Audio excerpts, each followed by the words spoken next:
ಏನು ಬಿಡದಿ ಟೌನ್ಶಿಪ್ ಅನ್ನೋ ಹೆಸರಿನಲ್ಲಿ ಬೈರಮಂಗಲ ಪಂಚಾಯತಿ ಮತ್ತು ಕಂಚಗಾನಹಳ್ಳಿ ಪಂಚಾಯತಿಯ ಸುಮಾರು 10 ರೆವಿನ್ಯೂ ಗ್ರಾಮಗಳ ಮರಣ ಶಾಸನವನ್ನ ಮಾನ್ಯ ರಾಜ್ಯದ ಉಪಮುಖ್ಯಮಂತ್ರಿಗಳಾದಂಥ ಡಿ ಕೆ ಶಿವಕುಮಾರ್ ಅವರು ಮರಣ ಶಾಸನವನ್ನು ಬರೀಲಿಕ್ಕೆ ಹೊರಟಿದ್ದಾರೆ. ಅದರ ವಿರುದ್ಧ ನಾವೆಲ್ಲ ನಿಮ್ಮ ರೈತರ ಬದುಕಿನಲ್ಲಿ ಚೆಲ್ಲಾಟ ಆಡಲಿಕ್ಕೆ ಬಿಡೋದಿಲ್ಲ. ನಮ್ಮ ರೈತರನ್ನ ರಕ್ಷಣೆ ಮಾಡಿಕೊಳ್ಳುವಂಥ ಹೋರಾಟದಲ್ಲಿ ನಾವು ಯಾವತ್ತೂ ಕೂಡ ನಿಮ್ಮ ಪರವಾಗಿ ಇರ್ತೇವೆ. ಯಾರು ಎದೆಗುಂದಬೇಡಿ, ಧೃತಿಗೆಡಬೇಡಿ. ನಿಮ್ಮ ಆಸ್ತಿನ ಕಬಳಿಸುವಂಥ ಹುನ್ನಾರ ಏನು ಸತತವಾಗಿ 3 ವರ್ಷದಿಂದ ನಡೀತಾ ಇದೆ, ಈ ಹುನ್ನಾರಕ್ಕೆ ಕಡಿವಾಣ ಹಾಕೇ ಹಾಕ್ತೇವೆ. ನಿಮ್ಮ ಪಾಲಿಗೆ ನಾವು ಉಸಿರಾಗಿ ಯಾವತ್ತೂ ಕೂಡ ನಿಂತಿರ್ತೇವೆ ಅನ್ನುವಂಥ ಒಂದು ಸ್ಪಷ್ಟ ಸಂದೇಶವನ್ನು ನಮ್ಮ ಆ ಭಾಗದ ರೈತರಿಗೆ, ರೈತ ಹೆಣ್ಣು ಮಕ್ಕಳಿಗೆ ಕೊಡಲಿಕ್ಕೆ ಇವತ್ತು ನಾನು ನಿಮ್ಮ ಮುಂದೆ ಬಂದಿದ್ದೇನೆ. ನೀವೆಲ್ಲ ಡೇ 1 ಗಮನಿಸಿದ್ದೀರಿ. ಅವರ ವಾದ ಇಷ್ಟೇ, ಇದು ನಮ್ಮ ಕಾಲದಲ್ಲಾಗಿದ್ದಲ್ಲ, ಕುಮಾರಸ್ವಾಮಿಯವ್ರ ಕಾಲದಲ್ಲಾಗಿದ್ದು, ಕುಮಾರಸ್ವಾಮಿಯವರು ಹುಟ್ಟಿಸಿದಂಥ ಕೂಸಿದು.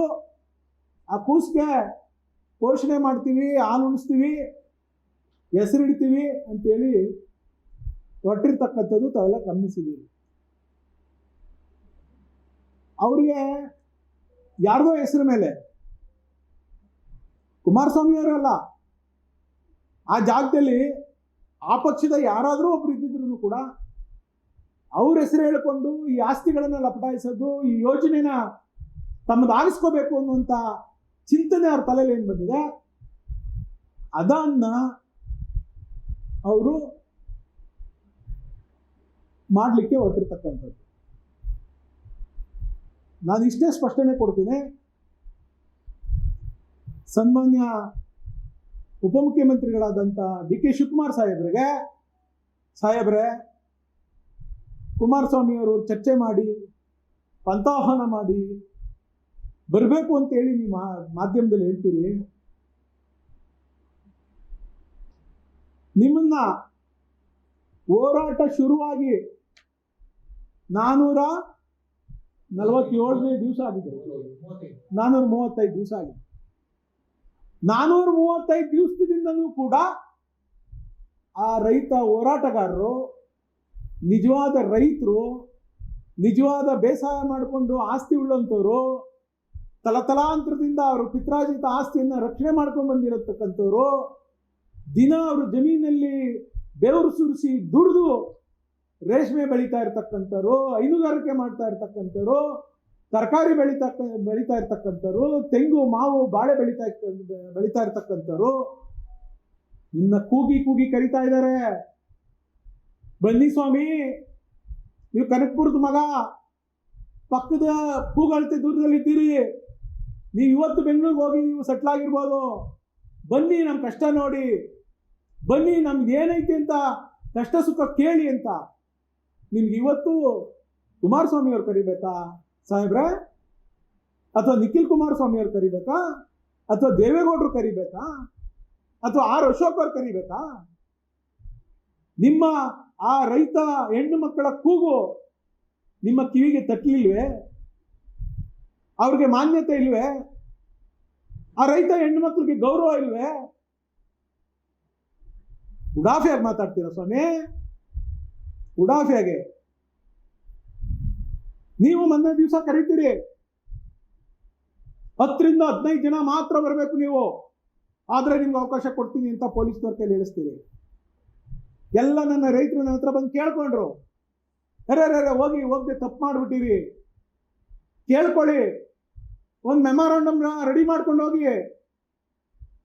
ಸ್ವಾಮಿ, ನಾವು ನಿಜವಾದ ರೈತರು, ನಾವು ಯಾರು ನಕಲಿ ರೈತರಲ್ಲ, ಅಲ್ಲಿರೋರು ನಿಜವಾದ ಆಸ್ತಿ ಇರುವಂಥವ್ರು, ನಿಜವಾಗ್ಲೂ ನಮ್ಮ ಹೆಸರು ಪಾಣಿ ಇರುವಂಥವ್ರು, ಬಿಟ್ಬಿಡಿ ನಮ್ಮನ್ನ. ನೀವು ಯಾರ್ಯಾರ್ದೋ ಸವಾಲ್ಗಳಿಗೆ ಹೋಗಿ ನಮ್ಮನ್ನ ಬಲಿ ಮಾಡ್ತೀರಿ ಅಂತ ಪಾಪ ರೈತರು ಕೇಳ್ಕೊಂಡ್ರೆ ನೀವೇನ್ ಹೇಳಿದ್ರಿ ಸ್ವಾಮಿ? ನಾನು ಉನ್ನತ ಮಟ್ಟದ ತನಿಖೆ ಮಾಡಿಸ್ತೀನಿ, ನಾನು ಇಲ್ಲಿರ್ತಕ್ಕಂಥ IAS ಆಫೀಸರ್ಗಳನ್ನ ಅದಿಯಾಗಿ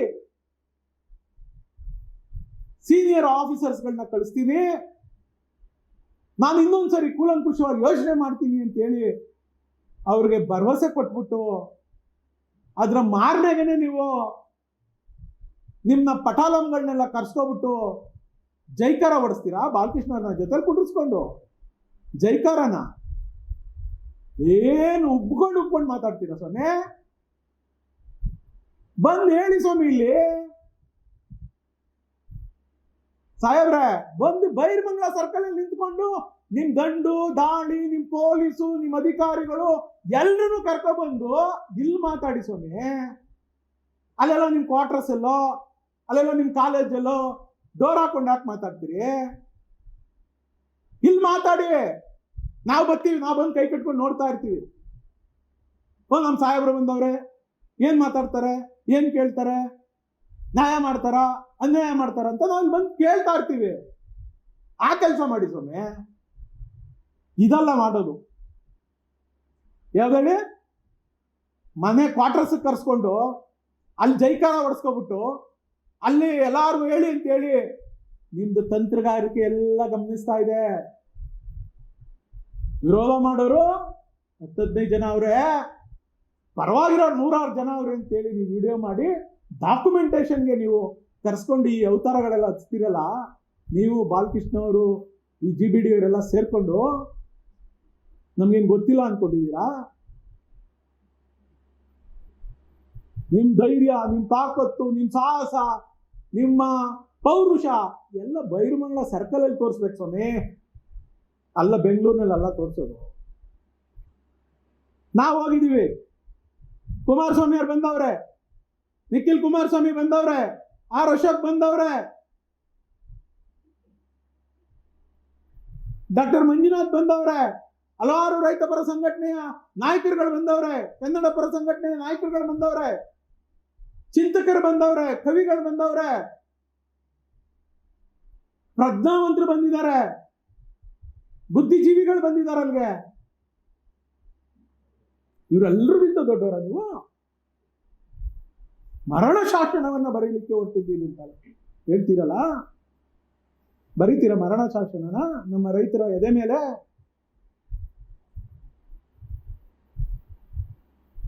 ನೀವು ಯಾವ ಬಾಯಲ್ಲಿ ಹೇಳ್ತೀರಿ? ನೀವು ಯಾವ ಆಂಗಲ್ ಅಲ್ಲಿ ನೀವು ಯೋಚನೆ ಮಾಡಿ ಹೇಳ್ತೀರಿ? ನೀವು ಉಪಮುಖ್ಯಮಂತ್ರಿಗಳಾಗಿರೋರು, ಮುಖ್ಯಮಂತ್ರಿ ಇನ್ನ ಒಂದೇ ಹೆಜ್ಜೆ ಮುಖ್ಯಮಂತ್ರಿಗೆ ಇರೋದು ಅಂತೇಳಿ ತಿಳ್ಕೊಂಡಿರೋರು, ಇದನ್ನ ನೋಟಿಫಿಕೇಶನ್ ಆಗಿದೆ ಅಂತ ಹೇಳ್ತಿರಲ್ಲ, ನೋಟಿಫಿಕೇಶನ್ ಆಗಿದ್ಯಾ ಈ ಜಮೀನು? ಕುಮಾರಸ್ವಾಮಿ ಅವ್ರ ಕಾಲದಲ್ಲಿ ಮಾತಾಡೋರೆಲ್ಲ ದಾಖಲೆ ಇಟ್ಕೊಂಡೆ ಮಾತಾಡೋರು. ಅವರ ವಿಚಾರಕ್ಕೆ ಬರ್ತೀನಿ ಆಮೇಲೆ. ಕಾರ್ಯದರ್ಶಿಗಳು, ನಗರಾಭಿವೃದ್ಧಿ ಇಲಾಖೆ, ಸುವರ್ಣಸೌಧ, ಬೆಳಗಾವಿಯಲ್ಲಿ ಅಧಿವೇಶನ ನಡೆದಾಗ ಡಿಸೆಂಬರ್ ಅಲ್ಲಿ ಇದಕ್ಕೊಂದು ಕ್ವಶನ್ ಹಾಕ್ತೀನಿ. ಏನಂತ? ಇದು ಸ್ಟಾರ್ಟ್ ಆಗಲ್ಲ, ಅನ್ಸ್ಟಾರ್ಟ್ ಆಗುತ್ತೆ, ಆನ್ಸರ್ ಕೊಟ್ಟಿದ್ದಾರೆ. ಅವತ್ತು ವಿಧಾನಸಭಾ ಕ್ಷೇತ್ರದ ಸುಮಾರು 38 ಹಳ್ಳಿಗಳ ಒಳಗೊಂಡಂತೆ 9178.19 ಎಕರೆ ರೈತರ ಜಮೀನು ಬಿಡದಿ ಟೌನ್ಶಿಪ್ ನಿರ್ಮಾಣಕ್ಕೆ ಅಧಿಸೂಚನೆ ಮೂಲಕ ಸ್ವಾಧೀನಪಡಿಸಿಕೊಂಡಿದ್ದು ರೈತರಿಗೆ ಪರಿಹಾರ ನೀಡದೇ ಇರುವುದು ಸರ್ಕಾರಕ್ಕೆ ಗಮನಕ್ಕೆ ಬಂದಿದೆ ಅಂತೇಳಿ ಪ್ರಶ್ನೆ ಕೇಳ್ತೀನಿ ನಾನು. ಅವ್ರ ಉತ್ತರ ಏನ್ ಕೊಡ್ತಾರೆ ಅಂದ್ರೆ, ಇದೆಲ್ಲ ನಿಮ್ ಕಾಪಿ ಕೊಡ್ತೀನಿ.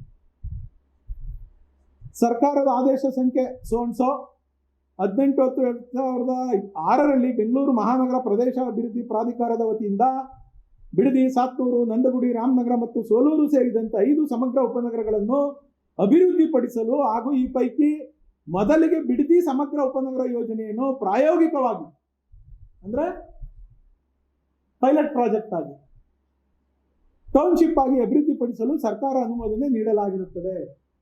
ಒಲ್ಲಿನ ಪ್ರಾಜೆಕ್ಟ್ ಮಾತ್ರ ಅಪ್ರೂವಲ್ ಕೊಟ್ಟಿತ್ತು ಗೌರ್ಮೆಂಟು. ಎಲ್ಲಿ? ಅವತ್ತಿನ ಕ್ಯಾಬಿನೆಟ್ ಅಲ್ಲಿ ಕುಮಾರಸ್ವಾಮಿ ಅವರು ಮುಖ್ಯಮಂತ್ರಿಗಳಾಗಿದ್ದಾರೆ.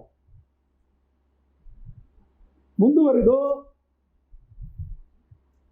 ಸದರಿ ಆದೇಶಗಳ ರೀತಿಯ ರಾಮನಗರ ತಾಲೂಕು ಬಿಡದಿ ಹೋಬಳಿ 9 ಗ್ರಾಮಗಳು ಮತ್ತು ಕನಕಪುರ ತಾಲೂಕು ಆರೋಹಳ್ಳಿ ಹೋಬಳಿಯ 1 ಭಾಗಶಃ ಗ್ರಾಮ ಒಟ್ಟು 9,178 ಎಕರೆ ವಿಸ್ತೀರ್ಣದ ಜಮೀನುಗಳು ಉದ್ದೇಶಿತ ಬಿಡದಿ ಸಮಗ್ರ ಉಪನಗರ ಯೋಜನೆಯ ವ್ಯಾಪ್ತಿಯಲ್ಲಿದ್ದು ಈ ಜಮೀನುಗಳು ಭೂಸ್ವಾಧೀನ ಕುರಿತು ಇಲ್ಲಿವರೆಗೆ ಯಾವುದೇ ಅಧಿಸೂಚನೆ ಆಗಿರುವುದಿಲ್ಲ.